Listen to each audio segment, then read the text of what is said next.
कमरे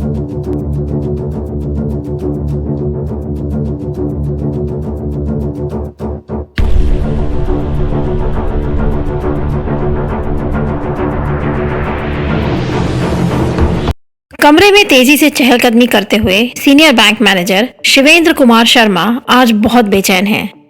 इस बात की बेचैनी की वजह यह है कि पिछले कई हफ्तों से उनकी बेटी 28 वर्ष की आकांक्षा शर्मा से उनका कोई संपर्क नहीं हो पा रहा है। इसी साल आकांक्षा की नौकरी अमेरिका स्थित यूनिसेफ में लग गई थी, जिसे ज्वाइन करने के लिए वह जून में ही न्यूयॉर्क चली गई थी। अपनी नई नौकरी और नए शहर में आकांक्षा बहुत खुश थी। शुरुआत में आकांक्षा से उनकी रोज ही बात होती थी, फिर धीरे धीरे केवल व्हाट्सएप मैसेजेस से ही हालचाल मिल पाता था। पर नवंबर आते आते आकांक्षा से संपर्क पूरी तरह से टूट गया। परिवार द्वारा आकांक्षा को ढेरों कॉल्स और मैसेजेस किए गए, पर आकांक्षा की तरफ से कोई भी जवाब नहीं आया। 7 समंदर पार अनजान देश में आकांक्षा किसी मुसीबत की शिकार तो नहीं हो गई थी। जब आकांक्षा की कोई खबर ना मिली, तब उसके परिवार वालों ने उसके दोस्त उदयन दास से संपर्क किया। उदयन दास ही वो व्यक्ति था जिसने आकांक्षा की यूनिसेफ में नौकरी लगवाने में मदद की थी। आईआईटी से पास आउट उदयन पहले से ही यूएसए में नौकरी करता था। उसके माँ बाप भी अमेरिका में सेटल थे। संभ्रांत परिवार का उदयन फर्राटेदार इंग्लिश, हिंदी और बंगाली बोलता था। यही नहीं, उसका व्यवहार ऐसा था कि सब उससे इम्प्रेस हो जाते थे। उदयन की फेसबुक प्रोफाइल इस बात की गवाह थी कि वह लैम्बोर्गिनी जैसी महंगी गाड़ियों में घूमता था, रशिया में टैटू बनवाता था और यूरोप में वेकेशन पर जाता था। आकांक्षा और उदयन की मुलाकात 2007 में ऑर्कुट पर हुई थी। उसके बाद से ही वे दोनों लगातार संपर्क में थे। 2012 में जब आकांक्षा दिल्ली में पढ़ाई कर रही थी, तब उदयन कई बार यूएसए से उससे मिलने आया था। उदयन की ये ट्रिप्स उसकी और आकांक्षा की घनिष्ठ मित्रता का प्रतीक थीं। इसीलिए हैरान परेशान आकांक्षा के माँ बाप ने सबसे पहले उदयन से ही संपर्क किया, पर उदयन इस समय भारत में ही था और उसके पास भी आकांक्षा की कोई खबर नहीं थी। अंत में जब कहीं से आकांक्षा के बारे में कुछ पता नहीं चल पाया, तब उसके परिवार वालों ने बांकुरा पुलिस स्टेशन में आकांक्षा की गुमशुदगी की रिपोर्ट दर्ज करवा दी। बांकुरा के अफसरों ने आकांक्षा के केस की तफ्तीश उसके पासपोर्ट से शुरू की। आकांक्षा के पासपोर्ट की जांच करने पर एक बड़ी ही चौंका देने वाली बात सामने आई। पता चला कि आकांक्षा तो अमेरिका गई ही नहीं थी। उसके पासपोर्ट पर यूएसए का वीजा ही नहीं इशू हुआ था। आकांक्षा के घर वाले पुलिस की इस बात को मानने को तैयार ही नहीं हुए। आकांक्षा ने स्वयं उनको यूएसए जाने की बात बताई थी और साथ ही न्यूयॉर्क की कई फोटोज भी भेजी थी। ऐसा कैसे हो सकता था कि वह अमेरिका तो दूर, भारत से ही बाहर नहीं निकली थी। तेजी से काम करती हुई बांकुरा पुलिस की तफ्तीश में पता चला कि आकांक्षा के मोबाइल की आखिरी लोकेशन भोपाल में दिख रही थी। यह सुनकर आकांक्षा के घर वाले भौचक्के रह गए। वे भोपाल में किसी को नहीं जानते थे सिवाय उदयन दास के। पुलिस ने अब अपनी निगाहें उदयन पर टिका दी। जांच करने पर पता चला कि उदयन दास ने सोशल मीडिया पर जो इमेज बना रखी थी, वह महज झूठ और फरेब का पुलिंदा थी। फैंसी गाड़ियों में घूमने वाला और विदेशों में हॉलिडेज की तस्वीरें लगाने वाला ये उदयन तो असल में ग्रेजुएट भी न था। आकांक्षा के घर वालों पर यह खबर बिजली की तरह गिरी। उदयन से इतनी बड़ी दगाबाजी की उम्मीद उन्होंने नहीं की थी। करीब करीब 10 साल से इतने बड़े बड़े झूठ हुआ उनसे और आकांक्षा से बोलता चला आ रहा था। आखिर ये किस दगाबाज मक्कार इंसान के चंगुल में आकांक्षा फंस गई थी और इस समय वह कहाँ थी? बांकुरा पुलिस ने उदयन के साकेत नगर स्थित घर का सर्च वारंट निकलवाया। 3 फरवरी को सब इंस्पेक्टर सत्येंद्र सिंह कुशवाहा की अगुवाई में एक टीम ने उदयन के दरवाजे पर दस्तक दी। शक यह था कि उदयन ने इसी घर में कहीं आकांक्षा को कैद करके रखा था, क्योंकि उसके फोन की लोकेशन यहीं की आ रही थी। दरवाजा उदयन ने ही खोला। उसके ऐसा करते ही एसआई कुशवाहा ने उसे हाथ पकड़कर घर के बाहर खींच लिया और पुलिस की टुकड़ी आकांक्षा की खोज में घर के अंदर घुस गई। घर का चप्पा चप्पा छान मारा गया, पर आकांक्षा नहीं मिली। इसी दौरान एसआई कुशवाहा की नजर घर के अंदर बने एक चबूतरे नुमा चीज पर अटक गई। सीमेंट से बना यह ब्लॉक कमरे के बीचों बीच खड़ा था। इसके ऊपर मार्बल का एक स्लैब भी लगा हुआ था। पूछताछ में उदयन ने बताया कि वह वहां पर पूजा पाठ किया करता था। उदयन की यह बात पुलिस वालों को कुछ हजम नहीं हुई और इस चबूतरे को तोड़ने का फैसला किया गया। पुलिस की देखरेख में चबूतरा तोड़ा जाने लगा। 2-3 घंटे बीत गए पर इस चबूतरे में से सीमेंट और कंक्रीट के अलावा कुछ ना निकला। मजदूरों को पसीना बहाते 4 घंटे बीते, फिर 5। ऐसा लगने लगा था कि उडियन सच कह रहा था और इस चबूतरे को तोड़ने में कीमती समय बर्बाद हो रहा था। पर एसआई कुशवाहा ने इस चबूतरे की गहराइयों में दफन राज को बाहर निकालने की ठान ली थी। खुदाई चलती रही। 2 घंटे और बीत गए। अचानक एक मजदूर के फावड़े से कुछ टकराने की आवाज आई। ऐसा लगा कि मेटल की कोई चीज अंदर गाड़ी गई है। 7-8 घंटे की मेहनत के बाद चबूतरे के अंदर से एक स्टील का बॉक्स मिला। इस बॉक्स के अंदर मिला आकांक्षा का प्लास्टिक में लिपटा हुआ बेजान शरीर, जिस पर टॉर्चर के निशान साफ दिख रहे थे। लाश मिलते ही आकांक्षा के घर में मातम छा गया। 22 जून को जब वह अपने घर से अमेरिका में एक बेहतर जिंदगी जीने का सपना सजाए निकली थी, तब किसी को क्या पता था कि आकांक्षा स्वयं अपने ही अंत की तरफ बढ़ रही थी। पर कोई यह नहीं समझ पा रहा था कि आकांक्षा दिल्ली जाने की बजाय भोपाल में ऐसे दर्दनाक अंजाम तक कैसे पहुंच गई। उडियन को फौरन पुलिस कस्टडी में ले लिया गया, पर उससे कुछ भी उगलवाना बहुत ही टेढ़ी खीर साबित हो रहा था। वह हर प्रश्न का गोलमोल जवाब दे रहा था। फिर भी दबाव डालने पर पता चला कि उडियन और आकांक्षा ने सितंबर 2015 में गुपचुप तरीके से मंदिर में शादी कर ली थी। पुलिस के मुताबिक उडियन के 100 से भी ज्यादा फेसबुक अकाउंट्स थे, जिनसे उसने इंटरनेट पर झूठ की एक अलग दुनिया बसा रखी थी। वह इंटरनेट पर कई लड़कियों से कांटेक्ट में था, जिनमें से आकांक्षा को उसने अपने जाल में फंसा लिया था। उडियन ने आकांक्षा को यूनिसेफ का फर्जी ऑफर लेटर देकर कन्विंस कर लिया था कि वह उसको अपने साथ यूएसए लेकर जाएगा। इसी सपने को पूरा करने के लिए 22 जून को आकांक्षा अपने घर से दिल्ली के लिए निकली। दिल्ली पहुंचकर उसने अपने पिता को फोन करके बताया कि वह यूएसए जाने की अपनी टिकट्स का इंतजार कर रही थी। आकांक्षा के दिल्ली पहुंचने के बाद उडियन ने उससे कहा कि इंडिया में किसी कारणवश उसे अभी कुछ दिन और रुकने की जरूरत पड़ गई थी। उसने आकांक्षा को भोपाल सफर करने के लिए मना लिया।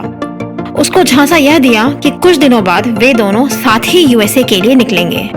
उडियन के मुताबिक शुरुआत के कुछ दिन बहुत अच्छे बीते।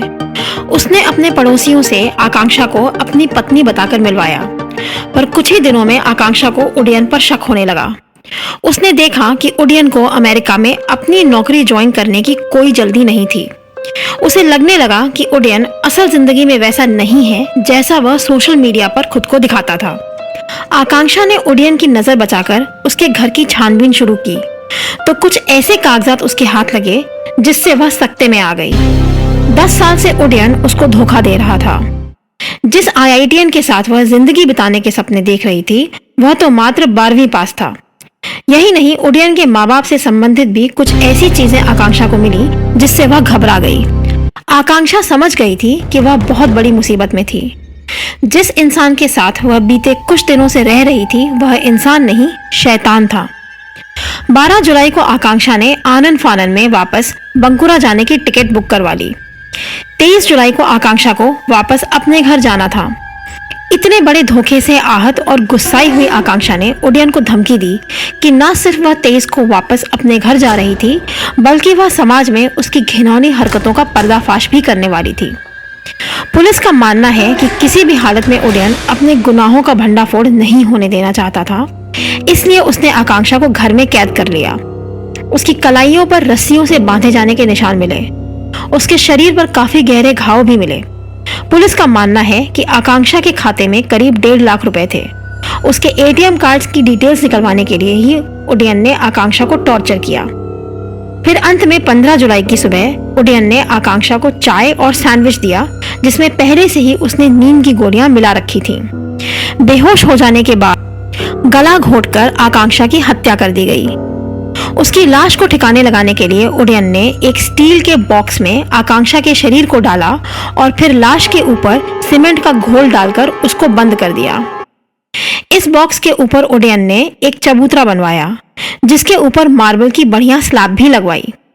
पुलिस का यह भी कहना है कि उडियन अक्सर कॉल गर्ल्स को अपने घर बुलाता था, जिनके साथ वह रात भर इसी चबूतरे के ऊपर रंग रंगलियां मनाया करता था। उडियन की विकृत मानसिकता ने उसे वास्तव में गर्त में गिरा दिया था। अब प्रश्न यह था कि ओडियन की अलमारी में आकांक्षा ने ऐसा कौन सा डॉक्यूमेंट देख लिया था जिसके बाद आकांक्षा की मृत्यु निश्चित हो गई थी। इधर पुलिस कस्टडी में ओडियन से लगातार सवाल किए जा रहे थे। कुछ के जवाब वह दे रहा था, कुछ के नहीं। पर एक विषय ऐसा था जिसका जिक्र होते ही ओडियन के हाव भाव बदल जाते थे। वह अचानक ही अस्थिर दिखने लगता था। यह विषय था उसके माँ बाप। दुनिया को यही पता था कि ओडियन के माता पिता उसी की तरह यूएसए में सेटल थे। ओडियन की फेसबुक प्रोफाइल पर दोनों एक्टिव भी थे, पर अब इस कहानी में कोई दम नहीं दिख रहा था। पुलिस ऑफिसर्स ने ओडियन से उसके माँ बाप का फोन नंबर मांगा। ओडियन के पास उनका कोई नंबर नहीं था। कायदे से प्रेशर डाले जाने पर ओडियन के मुंह से जो शब्द निकले उनसे हड़कंप मच गया। अपने गुनाहों का जो ब्यौरा ओडियन ने दिया उससे भोपाल पुलिस के मजे हुए अफसर भी शॉक्ड रह गए। जुर्म से तो उनका वास्ता रोज ही होता था, पर झूठ, फरेब, अमानवीयता और हत्याओं का जो ताना बाना ओडियन ने बुन रखा था उससे उनका पाला पहले कभी नहीं पड़ा था। ओडियन के माता पिता यानी इंद्राणी और वीके दास दोनों ही प्रतिष्ठित सरकारी कर्मचारी थे। तीनों उस समय रायपुर में रहते थे।